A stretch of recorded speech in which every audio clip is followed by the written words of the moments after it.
Salam sejahtera bagi kita semua berkah dalam. Itu khusus untuk Pak Greg selaku dosen pengampu mata kuliah bioetika. Pada kesempatan kali ini, perkenalkan nama saya Priong Angelo, absen 5, NIM 19626, mahasiswa semester 5, STPK Santo Fransiskus Assisi, akan mengerjakan tugas bioetika. Tugas berupa membuat video reaksi dari 3 pertanyaan yang ada di video materi. Ketiga pertanyaan tersebut adalah yang pertama, jelaskan alasan dan definisi hukuman mati. Dari definisi dulu, hukuman mati adalah vonis terberat yang dijatuhkan pengadilan atas seseorang akibat perbuatannya. Nah, alasannya ada 2 alasan. Yang pertama, perbedaan opini antara penguasa dengan yang dikuasai. Contohnya adalah kasus Holocaust pada masa Perang Dunia, di mana pemusnahan massal bangsa Yahudi yang dilakukan oleh bangsa Jerman dikarenakan perbedaan suku.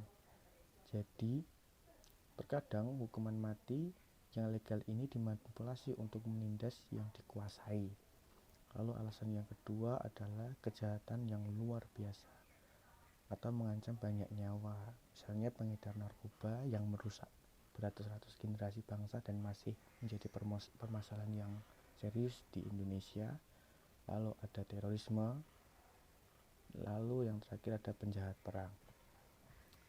Dan yang kedua yaitu sejarah hukuman mati. Nah, hukuman mati sudah diberlakukan sejak zaman Babilonia di Mesopotamia. Dokumen tertua yang mendukung hukuman mati adalah UU Hammurabi tahun 1754 sebelum Masehi, tertulis di permukaan batu. UU itu berlaku pada pelaku kejahatan dan juga orang yang lalai dalam tugasnya dan menyebabkan kematian.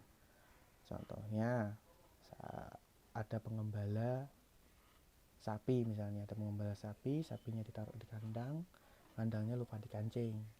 Nah, sapinya keluar terus merusak rumah penduduk. Nah, dilala ada yang mati. Yang pemilik sapi itu bisa dihukum mati pada masa itu. Lalu pertanyaan ketiga, pendapat mahasiswa setuju atau tidak tentang hukuman mati? Dari saya sendiri, pendapat saya tidak setuju. Mengapa? Karena alasan yang pertama, hukuman mati bukan merupakan solusi. Terbukti bahwa banyak pengedar narkoba yang dihukum mati, tapi tetap saja peredaran narkoba masih banyak di Indonesia. Justru kita sebagai manusia harus mencari hal yang lebih spesifik. Kalau menurut saya pribadi, masalah narkoba itu sebenarnya bukan tentang obat-obatannya, tentang pembuat candu, tapi masalah ekonomi. Mengapa pengedar narkoba tetap mengedarkan walaupun ada ancaman hukuman mati, walaupun risikonya tinggi, karena memang masalah ekonomi dari mereka. Terbukti bahwa di Indonesia memiliki masalah ekonomi yang rendah. Jadi menurut saya masalahnya itu harus dicari yang dasar dulu, seperti masalah ekonomi.